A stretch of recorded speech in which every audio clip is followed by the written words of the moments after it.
hadith from the Prophet Muhammad instructs, whomever among you sees a wrong, let him change it with his hand.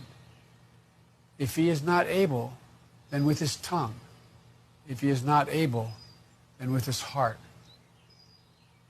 So many of you are living this teaching in your own communities every day, joining your faith and your principles with the American principles that are consistent, actions that take and make life better for your families, for your neighbors, through service, advocacy work, and preaching peace.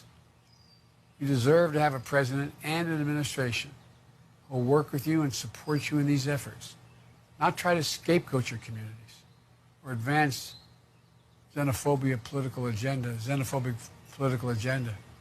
on the back of Muslim communities.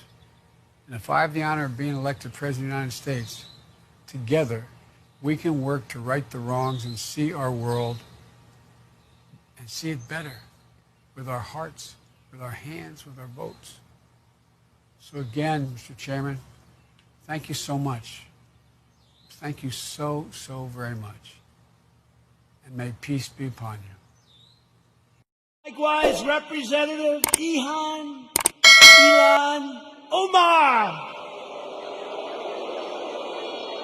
Ilan Omar is going to be very much involved in a Biden government. They will put this hate-filled, America-bashing socialist front and center in deciding the fate of your family and deciding the fate of your country. I don't think so.